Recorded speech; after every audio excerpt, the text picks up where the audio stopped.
What is attestation and why do I need it? After your placement has been confirmed, you may be asked for your attested documents. The term attestation is also known as legalization or apostille, and it's not a term that most teachers have come across. And in this video, I'll explain what it means and how you do it.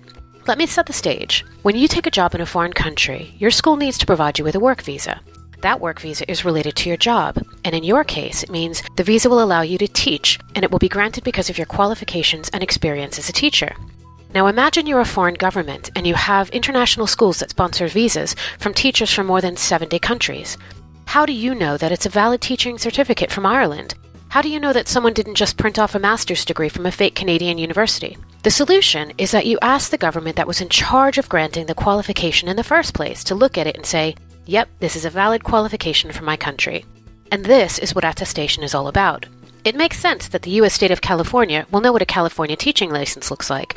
Every professional who intends to work abroad has a duty to prove that he or she has the qualifications to do the job they're being hired to do. It's the responsibility of the worker to prove they're qualified. Attestation has between 2 and 4 steps, and it's not hard as long as you follow the process. First, find out what documents you need to get attested. You'll find this out from your school because they're in charge of getting your work visa.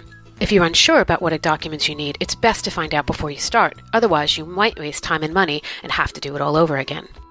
For most teachers, you'll need to process at the very least your highest degree and your teaching license or certificate. But if you have family who are coming with you, you'll also need their documents, such as a marriage certificate, birth certificates, etc. And some governments require other documents such as criminal record checks, transcripts, and more. The first step is optional, and some teachers might choose to skip it. And that step is to make a notarized copy of your documents, so that you're attesting the copies but not the original. If you don't know the term, a notary is a trusted person who has a special stamp or seal who will make a trusted copy of your original documents. The reason some teachers choose to make a copy is that oftentimes your attested documents are filed by the school or government, and they might get lost, so it's better that you give them a copy rather than the original.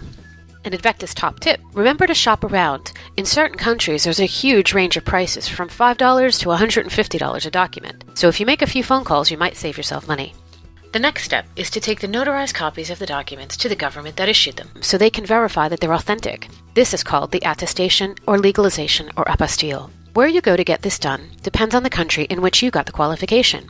If you have a teaching qualification from New Zealand and a degree from Canada, you'll have to get New Zealand to attest the teaching certificate and Canada to attest the degree.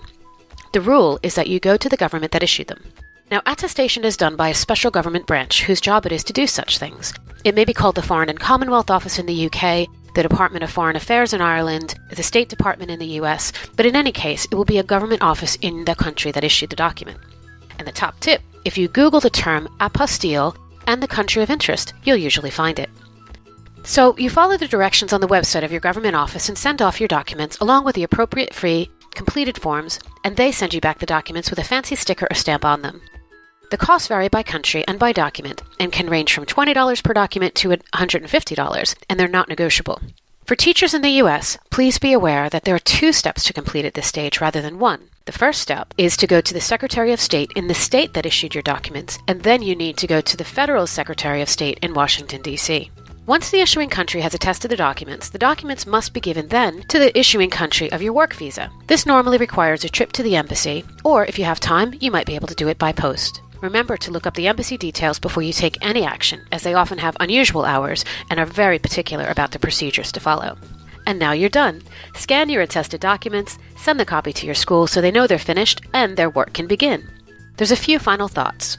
First, in some countries, you can find a third-party company that can do this all for you, for a fee. Depending on how much time and money you have, it might be a choice worth considering because it's hassle-free. Remember to shop around before you decide. Second, always double-check at each stage to make sure that you're following the correct process.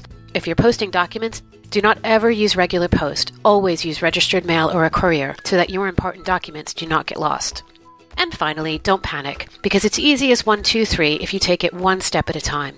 It's good practice for your life abroad, because undoubtedly you'll encounter new bureaucracies that will drive you mad. Remember to take a deep breath, don't let yourself get overwhelmed or frustrated. Patience and persistence are the keys.